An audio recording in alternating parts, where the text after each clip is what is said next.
Hello, Keith Rucker here at VintageMachinery.org. Guys, it's happened to me again. My iron deficiency disorder got to itching me real bad, and I just had to scratch that spot. And in the process, I brought home another wayward old machine that needed a new place to live. And I'm real excited to have this new machine, this new addition to the shop. This is actually a machine that I've been kind of wanting one of these things for a really long time. I probably first saw one about 25 years ago.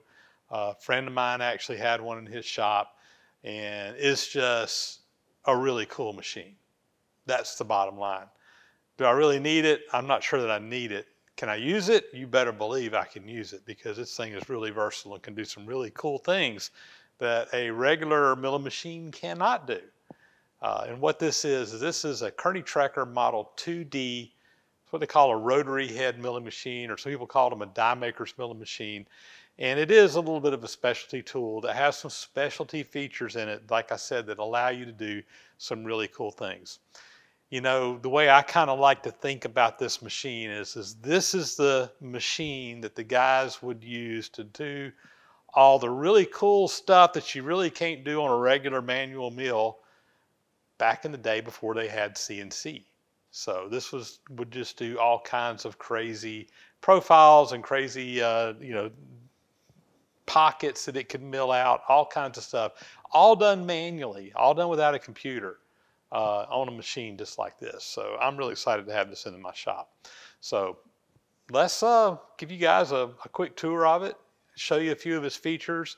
I'm really not set up to run it quite yet, but I'm going to try to do some future videos on this and really kind of test my skills and stretch my skills and try to do some cool things that this thing will do, so that I can kind of learn that process and get that thinking in my mind on how to use this machine, because it does take a little bit different thinking than a conventional mill machine. It can be used just like a conventional mill, but it does some really cool things, mainly the rotary head feature, which we're going to show you here in just a minute. Let's bring you over here and just kind of start showing you some different things on it, introduce it to you, and you'll be seeing more of this in the future, I guarantee. So first off, I kind of got you zoomed in on the table area here, and probably one of the first things you may notice about this machine is that it does have a little bit smaller footprint table. Again, this is not really designed to do what a regular milling machine did. This was designed for doing a lot of die making and stuff, which generally were not huge parts. So the work area is not all that gigantic. But what it is it is extremely stable and extremely well built and extremely rigid. If you look on here, the table, when it goes the length, it is fully supported the entire travel from one end to the other. It doesn't hang off the ends. You know, on a typical milling machine, you would only have support kind of in the middle, and the table would hang off the ends to give you that extra length, which is a very nice feature in a traditional mill. On this, it's more about the rigidity. So we have solid contact, you know, pretty much anywhere you put the table on this thing. It is built like a tank. It is built extremely rigid. And it's built extremely heavy duty. Now, one of the things that I was excited to see on this mill is that if you look in here real close, you can see a lot of the original scrape marks all over here, really on all the axes. You can see it on the column, you can see it on the cross slides, you can see it on the saddle at the cross slide here. You can see those scrape marks. Even in the worst worn part, when you move this table over there, you know, on the ends, it's real obvious, but once you get in the worn area, what's important is I can still see the tops of those scrape marks. So it tells me the machine's been used. Obviously, it's worn down, because at one time when it was new, it all looked like this down here. But the fact that I can see the tops of those scrape marks tell me that this machine has not seen an excessive amount of wear. So I haven't done any testing on it yet, you know, to look at, you know, play and whether I need to tighten gibs up and all that kind of stuff. But the fact that I can still see so much of the scrape marks on here tells me it's in pretty good shape. So another kind of cool feature on this machine is these really big dials that we have here on the handles which you turn. And if you notice, I mean, that's 100 thousandths on per revolution. But look how much space there is between 0 and 10 thousandths. This thing is made for precision. It's made for dialing in really close. I can't tell you how many machines I've used that may only have an increment for every 2 thousandths because the dials are so small and the travel is so great that you just can't put them all on there. So again, really made for precision with these big hand wheels or big dials on here so that you can really read them very easily. So that's another kind of cool feature that's on here. So kind of another cool feature that's on here that's a kind of a nod to the old school way of doing things. You would often see this like on a jig bore or something like that, where you're doing, again, ultra precision work. If you look, you have these scales on here. There's one on both the X and Y axis.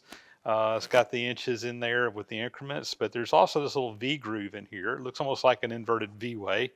What that's designed for is to put standards down in, and I don't have a set here in the shop, but they would be very precision standards that you could stack in there, and you could basically, if you had a certain measurement you're going to, you could work off of wherever your 0 is and add or subtract and be able to move right to that.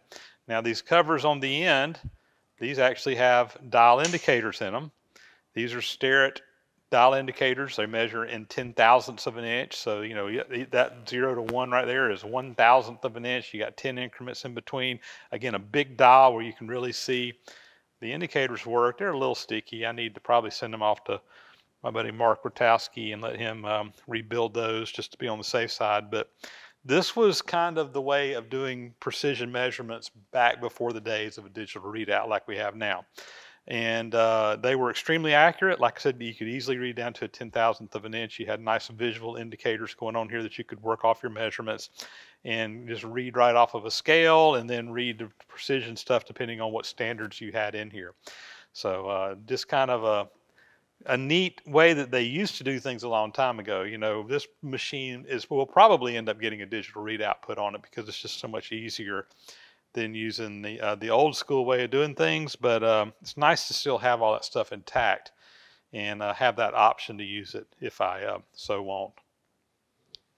So everything we've seen so far is pretty much kind of like a traditional mill down here on the bottom, except for, obviously, we talked about the heavy dutiness, the rigidity involved, and maybe the precision that we have built into this old school machine that wouldn't be in a typical milling machine, you know, again, pre-DRO days. But when you get up here to the head, things start getting really kind of crazy. And this is what makes this machine so unique. So if you look on here, we have a spindle that does not have a quill in it like a traditional milling machine, and as if there's a lever. It actually does have a quill in it. On this one, you can, there's a hand crank over here that you can crank up and down to raise and lower the quill. And it has a dial on here where you can read this thing out into thousandths of an inch and very precision, you know, move up and down. So if you're milling a pocket or something like that, we have the ability to know exactly how far we're doing it, just reading off of the dials again without any, you know, scales or DROs or anything like that. But what really makes this machine unique is this hand crank up front. And they call this, again, a rotary head mill. So this whole head with the spindle on it is on a set of gibs up here in the top. When I crank this crank right here, if you look, the head is moving backwards, okay? It is moving backwards, and you can take this spindle off of center. There's a scale over here you can read, and then, in fact, let me crank it on out a little bit more just so you can really see it. And then you got this crank up here on the front, and when you do this one, the whole head, let me get it going, the whole head will rotate 360 degrees. There's a scale again here reading in degrees. You can easily read to a 1 degree increment and estimate to something in between. But what's cool on this is if you need to mill a circle or an arc, you just dial in the radius that you want off of your scale over there, and voila, you read it right off. And if you need to go 90 degrees, you can come up here and read it exactly what you want to go. Your controls up here at the top, your spindle goes left, right, has an off in the middle. There's a thing here to turn on the motor for the table feed. There is an actual motor that drives the table feed that you can either turn on or off. We can also have a coolant pump and an air pump. The air pump on here, it actually comes through the same thing here, but there's an air pump. If I turn it on, it's sputtering a little bit of oil right now. It also has a coolant pump. I don't have the coolant reservoir filled up right now, so I don't know if that's going to work or not, but you can turn on the coolant and have it pumping coolant. I think it will, because I ran the pump a minute ago, and it didn't have all this water in there, so I think it was picking up what little residue was in the bottom there. Hopefully the coolant pump will work. But let's go ahead and just kind of turn my spindle on. I can make this rotary head go automatic. I've got it in its fastest speed right now, which is 3 inches per minute, or 3 RPMs rather, I'm sorry, three rotations per minute.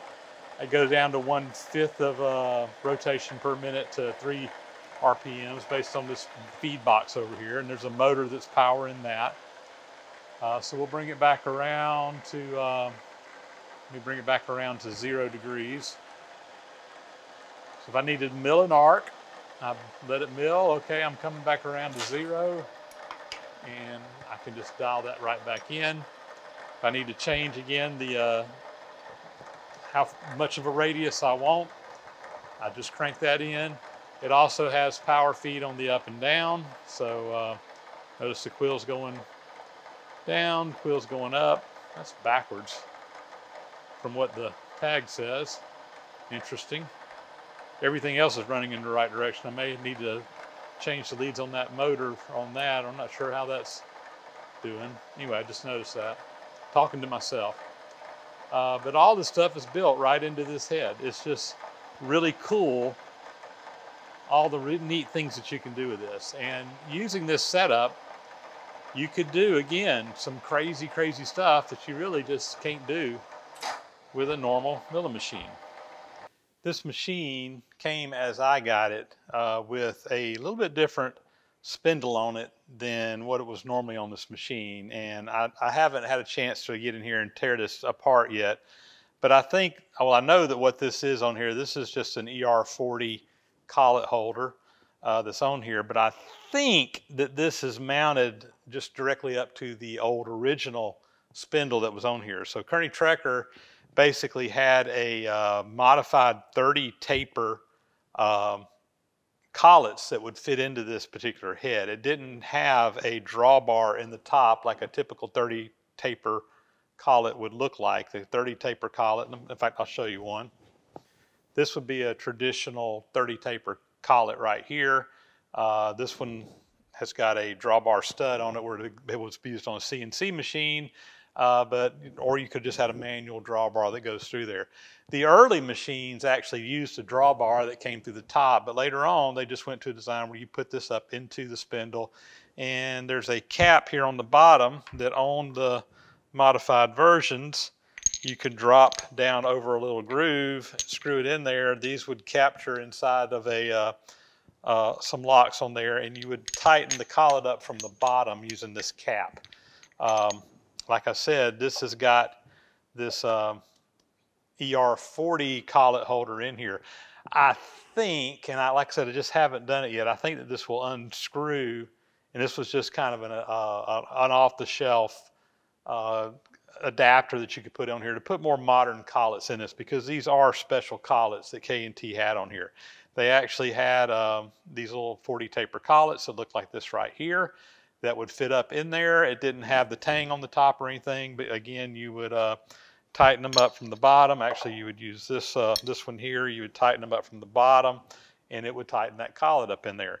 This is a K&T collet, and you can still find them. I think there's some guys that have actually had some new collets made that you can order sets. They're kind of expensive because they're a custom-made thing, but this was the 30 taper collet. This one here is an adapter that goes to a 20 taper collet. So again, same type setup, smaller collet. These are the 20 tapers, and you know, there was the same type setup here where you have the cover that screwed on. The collet would fit up inside of this right here, and it would just tighten up on the bottom. So that works just like the 30 taper ones, but this one here you had to put the the adapter in here. It came with some of the original tooling that came with the machine, and some of this tooling, I don't know what kind of condition it's in. Well, actually I do. Some of these collets, they're broken. There was only one of the 30 taper collets that was any good. Trying to read what size it was. Well, I can't easily read it, but anyway, I really, well, honestly, I kind of like the idea of this ER40 collet holder, because again, that's a pretty standard collet that's used today. I can easily go purchase 40 or ER40 collets. I don't have any. It didn't come with any, but you know, I can get a set of those fairly easily. Whereas the original collets are a little bit harder to find and a little bit more expensive when you do find them. But yeah, I'd like to get it back to the original if I can. So I'm going to see about getting this off and see if the original taper or original spindle is in here where I can use it. Like I said, this did come with, this was all original tooling to the machine. This little block, I see it in some of the catalogs. There was a lot of little extra pieces in here that aren't in this particular one. I think I got a full set of the 20 taper collets. I'm missing some sizes on the 30 taper collets. And I've got the, well, I got the adapter. So a little bit of tooling came with it. It also came with a bunch of these modern type 30 taper collets, which I'm not sure that will really work with this machine, but they were in the cabinet when I got it. So I've got some of those as well.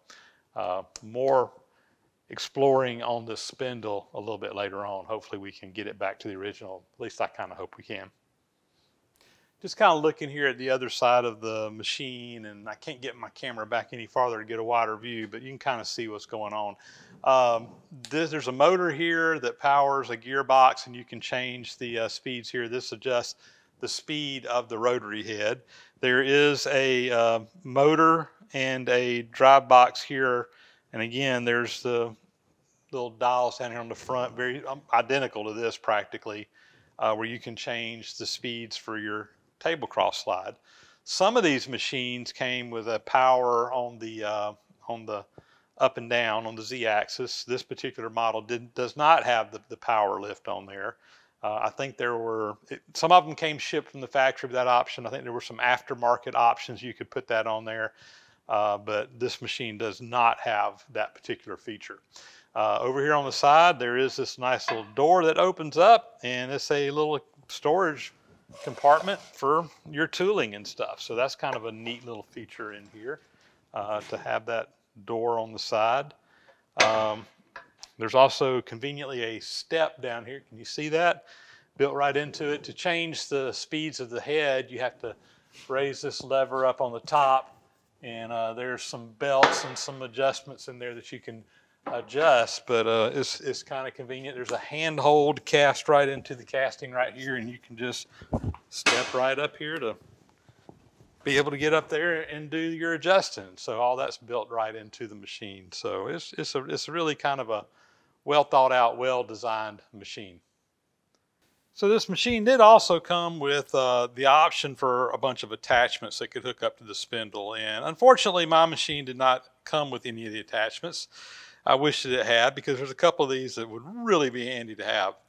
The first one that I'll mention is what they call the cherrying attachment. It actually mounts over to the side of the spindle, and what it basically does, it's an auxiliary head.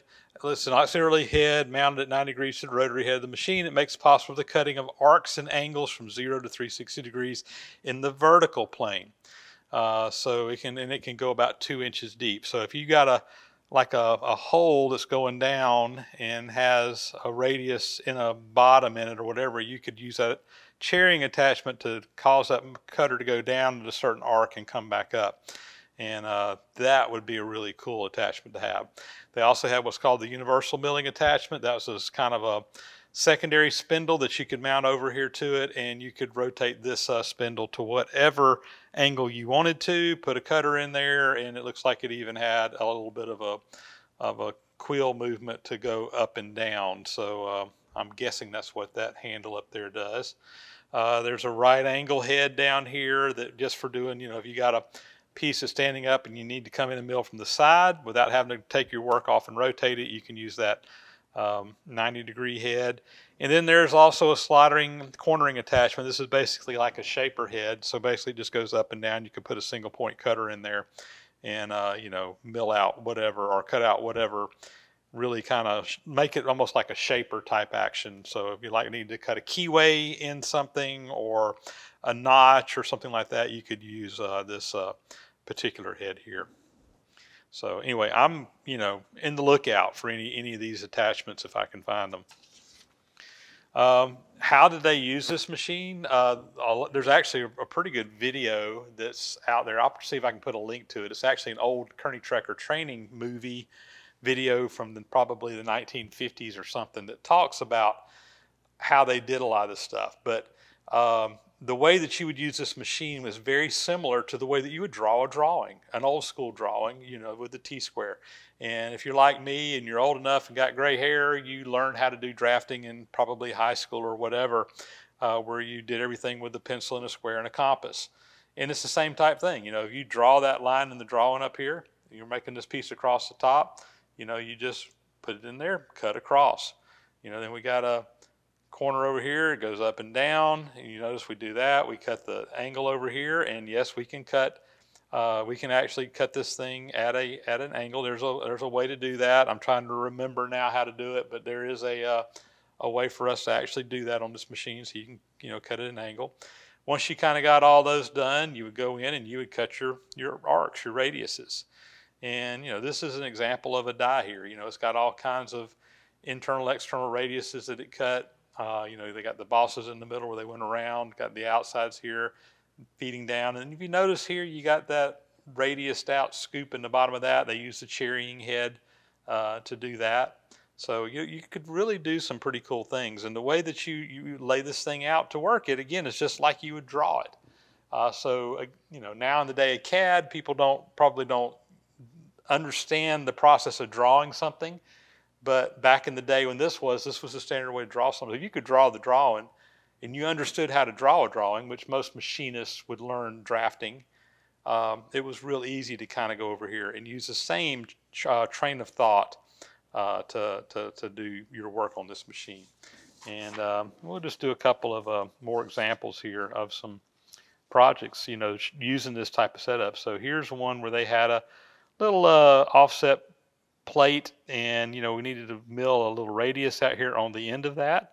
So you see it set up in here, and they came in and boom, just zoomed right around there. So that was a type of a setup you could do on this machine. So here's another one. This one here, you come in. They actually have this one set up on a rotary table. They come in and slide it and then mill around the outside of it. So you could use the rotary head on here to give you another axis of rotation in addition to the rotary head to do some more complex parts. I'm not going to go into these in detail, but here you got a part that comes in and just kind of has a little slot that goes up. You can do that on this machine, no problem at all. Some stuff again like you just can't do on a typical mill machine. Here we got some little slots that were milled in here and probably milling around the outside of this. This is not something you can put in a lathe to cut that. So yeah, no problem. You just come in here and use a cutter and mill all the way around the outside of it. You could do the inside as well.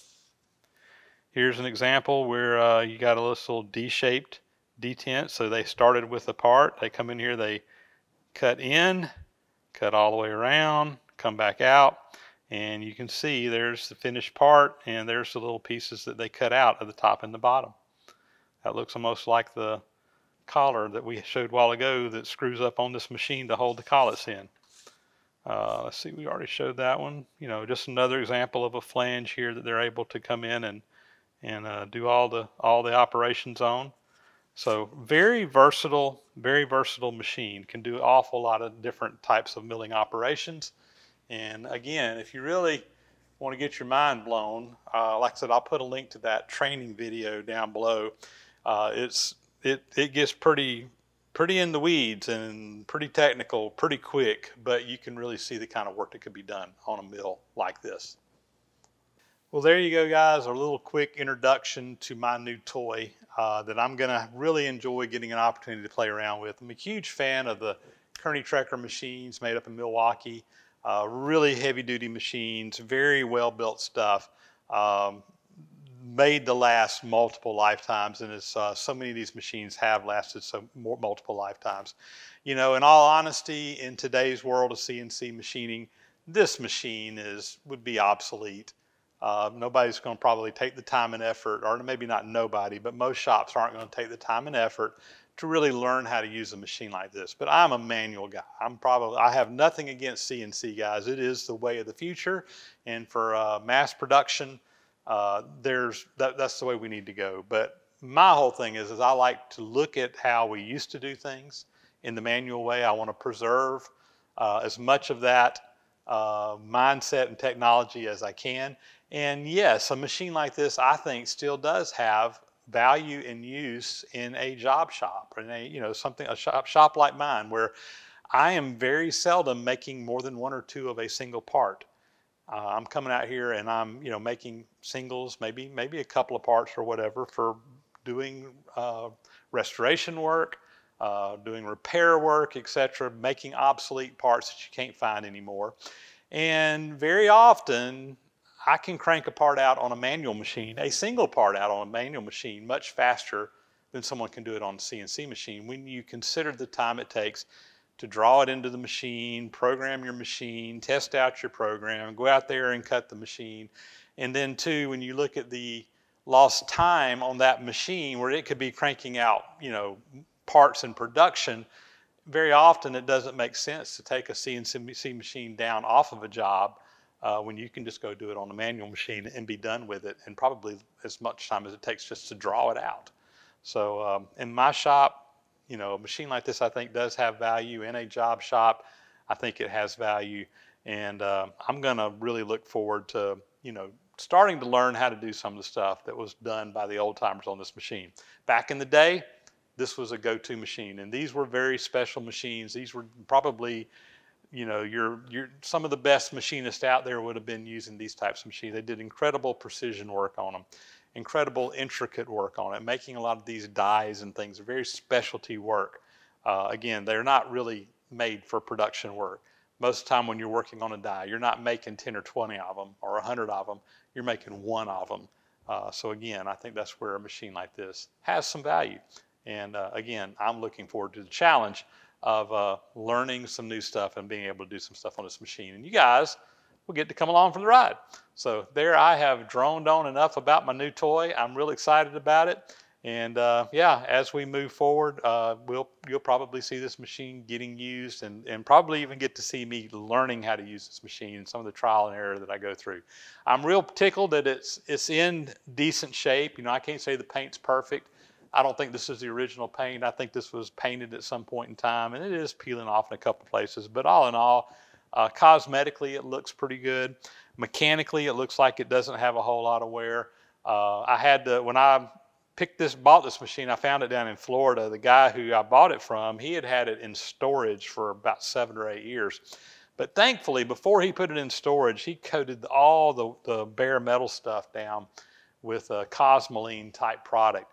And it looked nasty, and it took a lot of cleaning to get this thing cleaned up. But once I got it cleaned up, I was really tickled with what I saw, because I really discovered, hey, this machine's actually in better shape than I was anticipating. I've still got some cleaning work to do to it. Had to do a little bit of electrical work to it. We brought it in the shop, plugged it in.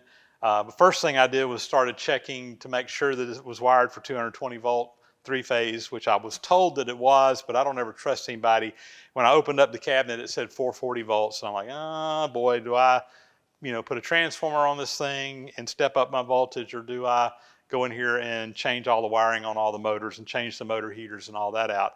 I was very happy to see, though, when I started investigating, that it had already been converted to 220. So, on 3-phase motors, most of them have 9 leads coming out of them. And depending on how you have those wired, it can be for either 220 volts or 440 volts. Everything was wired for 220. Everything fired up and ran. I actually had it plugged up for about 30-45 minutes and was playing with it, and all of a sudden I heard a noise.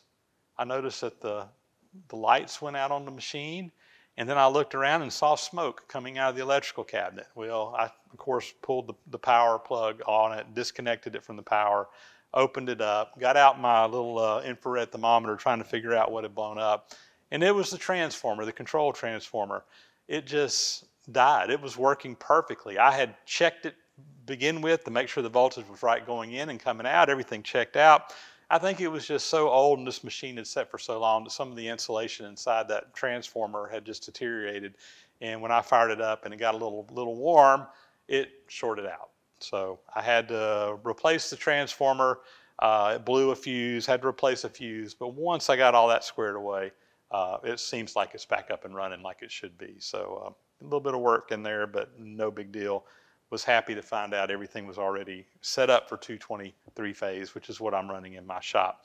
And all is good. We're looking forward to playing around with it. Guys, that's going to be a wrap. As always, thank you so much for watching. Please do subscribe to the channel if you haven't already. Thumbs up and comments, greatly appreciated. Really helps out with the analytics on the channel. And as always, a big, huge thank you to the supporters of the site out there who support through Patreon and PayPal, etc. Really helps me be able to do the stuff and take the time to make these videos and make it worth my time to make these videos and share with you guys. So with that, guys, we're going to sign off and we will catch you on the next video. Again, thanks for watching.